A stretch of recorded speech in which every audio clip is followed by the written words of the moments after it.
নমস্কার বন্ধুরা, কেমন আছেন সবাই? গল্প যেখানে সত্যি চ্যানেলের আরো একটি নতুন গল্পে আবারও আপনাদের সকলকে স্বাগত জানাই। গীতিকার মোহিনী চৌধুরী লিখেছিলেন, ভালোবাসা মোরে ভিখারি করেছে। আর কমল দাশগুপ্তের সুরে সেই গান পরিবেশন করেছিলেন জগন্ময় মিত্র। কিন্তু সেই একটি পংক্তি যে সুরকারের জীবনের শিরোনাম হয়ে থেকে যাবে, সেটা তখন আন্দাজ করা যায়নি। তখন অবশ্য কমল দাশগুপ্ত কলকাতা কাঁপাচ্ছেন। শুধু কলকাতা কেন, সারা দেশেই তার মতো সুরকার হাতে গোনা কয়েকজনই আছেন। কিন্তু এসবের মধ্যে কোথায় যেন হারিয়ে যাচ্ছিল এক একাকী কমল দাশগুপ্ত।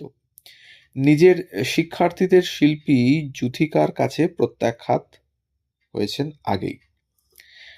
তার উপরে আছে সংসারের ভার। বাবা এবং দাদাকে হারিয়ে তার কাঁধেই দায়িত্ব মা, ভাই এবং 3 বোনের। তবে মা এবং ভাইও বেশি দিন বাঁচলেন না। পরপর এই 2 মৃত্যু বেশ বিচলিত করেছিল কমলকে। আর ঠিক তখনই এসে হাত ধরল সেই প্রেম, যার টানে সুরের মহারাজা কমল দাশগুপ্ত হলেন পথের ভিখারি। সালটা 1955। প্রায় 1 যুগ পর দেখা হলো দুজনের, কমল দাশগুপ্ত এবং ফিরোজা বেগমের। ফিরোজা তখন কলকাতায় তার দিদির বাড়িতে চরম অত্যাচারের মধ্যে দিন কাটাচ্ছেন। অন্যদিকে কমল দাশগুপ্তের জীবনেও প্রয়োজন ছিল একটি নিশ্চিত আশ্রয়। আর এভাবেই জন্ম নিল এক প্রেমের রূপকথার। দুজনের ধর্ম আলাদা, তাছাড়া ফিরোজার থেকে ঠিক 18 বছরের বড় কমল দাশগুপ্ত। কিন্তু এসব কোনো কিছুই তাদের সম্পর্কে বাধা হয়ে দাঁড়াতে পারেনি। দুজনে বিবাহ বন্ধনে আবদ্ধ হলেন। কমলের বয়স তখন 43। বিবাহের পর দুজনে ঘর বাঁধলেন পার্ক সার্কাস অঞ্চলে। বিবাহের ঠিক 4 বছরের মাথায় ধর্ম পরিবর্তন করলেন কমল। তখন তার পরিচয় হলো কামাল উদ্দিন। আর ততদিনে কেরিয়ারের ঊর্ধ্বগামী গ্রাফ একেবারেই তলানিতে এসে ঠেকেছে। কলকাতা যেন আর তাকে চায় না।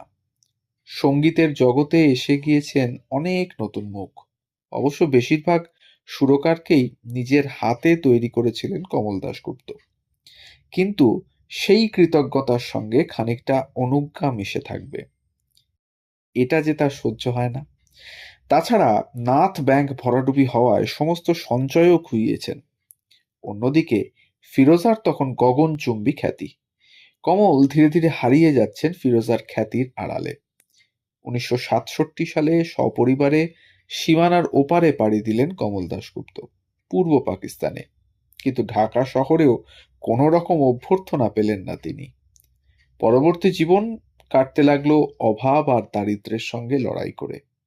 যে কমল দাশগুপ্ত 1946 সালে 37,000 টাকা আয়কর জমা দিয়েছেন, গাড়ি ছাড়া পা রাখেননি কলকাতার রাস্তায়, সেই কমল অবশেষে ঢাকায় খুললেন একটি মুদিখানার দোকান। ভাবা যায়? অবশ্য তখন তিনি কামাল উদ্দিন। ঠিক এমনই সময় বাংলাদেশ উত্তাল আর এক স্বাধীনতা লড়াইতে।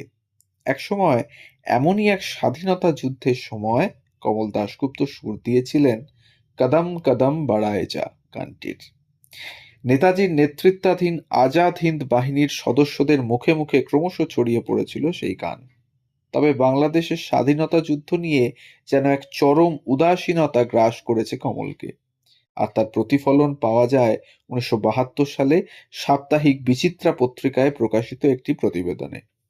প্রতিবেদনের শিরোনাম, তিনি সাক্ষাৎকার দিতে চাননি। সুরকার কমল দাশগুপ্ত সন্ধান নিতে এসে পথিকার নামে একটি মুদি দোকানের সামনে এসে রীতিমতো অবাক হয়েছিলেন সেই প্রতিবেদনের লেখক। এই নিয়ে প্রশ্ন করতেই আবেগঘন হয়ে ওঠে সুরকারের গলা। উত্তর দিলেন, আমাকে তো সংসার চালাতে হবে, খেয়ে বাঁচতে হবে। কথায় কথায় উঠে এসেছিল এক গভীর অভিমানের অভিব্যক্তি। স্পষ্ট বলে বসলেন, 5 বছর এই দেশে আছি, কই কেউ তো কোনোদিন সাক্ষাৎকার নিতে আসেনি, কোনোদিন বেতার টেলিভিশন জানতেও চায়নি কেমন আছি। আজ এতদিন পরে কি দরকার ওসবের? তবে শেষ পর্যন্ত আবার কাজের মধ্যে ফিরেছিলেন কমল দাশগুপ্ত। তখন গীতিকার ও বেতার শিল্পী শহীদুল ইসলাম বঙ্গবন্ধু শেখ মুজিবকে রাজি করালেন নিজস্ব স্টুডিও এবং বিশেষ বাদ্যযন্ত্রী গোষ্ঠী গড়ে তোলার। এসবের দায়িত্ব নিলেন কমল দাশগুপ্ত নিজেই। জন্ম নিল ট্রান্সক্রিপশন সার্ভিস। এখানেই রেকর্ড করলেন নানা ধরনের কাওয়ালি গান। আর কেন এমন হয়, সিনেমাতেও সঙ্গীত পরিচালনা করলেন তিনি। এছাড়া স্ত্রী ফিরোজার নামে বাংলা একাডেমি থেকে প্রকাশ করলেন নজরুল গীতিমালা। প্রতিটা স্বরলিপির চিহ্ন এবং কৌশল তার নিজের আবিষ্কার। তবে শেষ পর্যন্ত আর স্রোতে ফিরতে পারেননি। দীর্ঘদিনের অনিয়মে শরীর ততদিনে ভেঙে পড়েছে। কিছুদিনের মধ্যেই অসুস্থ হয়ে পড়লেন তিনি। তারপর আর উঠলেন না। 1974 সালের 20 জুলাই এই পৃথিবী থেকে বিদায় নিলেন তিনি। সেই কমল দাশগুপ্ত কি শেষ জীবনে বলেছিলেন, পৃথিবী আমারে চায় না? 1912 সালের 28 জুলাই বাংলাদেশের কালিয়া থানার বেন্দা গ্রামে জন্ম কমল দাশগুপ্তের। ছোট থেকে কখনোই আর্থিক অনটন তাকে বুঝতে হয়নি। পরিবারের প্রত্যেকেই জড়িয়েছিলেন সঙ্গীতের সঙ্গে, আর সেই সূত্রেই যোগাযোগ ছিল তার। এরপর পরিচয় নজরুল ইসলামের সঙ্গে। পরিবারের বাকিদের সঙ্গেও যোগাযোগ ছিল বিদ্রোহী কবির। তবে কমল দাশগুপ্ত ছিলেন কবির সতীর্থ। দুজনেই সঙ্গীত শিক্ষা লাভ করেছেন ওস্তাদ জমির উদ্দিন খানের কাছে। কবি নিজে ছাড়া তার সবথেকে বেশি গানের সুর হয়তো কমল দাশগুপ্তই দিয়েছিলেন। অন্তত 400টি নজরুল গীতি এবং অসংখ্য আধুনিক ও সিনেমার গানে সুর দিয়েছেন প্রথম জীবনে। প্রতি মাসে গড়ে 45টি করে গানের সুর দেওয়ার রেকর্ডও তার। শুধু HMVর জন্যই সুর দিয়েছেন 7,000-এর বেশি গান। অতএব সেই কমল গানের সরোবরে তারপর তলিয়ে গিয়েছেন কমল দাশগুপ্ত ওরফে কামাল উদ্দিন। কিন্তু তার সুর দেওয়া গান থেকে গিয়েছে, আর থেকে গিয়েছে এক বিষম প্রেমের অমর কাহিনী। তো বন্ধুরা, এই ছিল আজকের গল্প, কমল দাশগুপ্তের গল্প। এক প্রেমিকের গল্প, এক সঙ্গীত সাধকের গল্প, এক সুরকারের গল্প।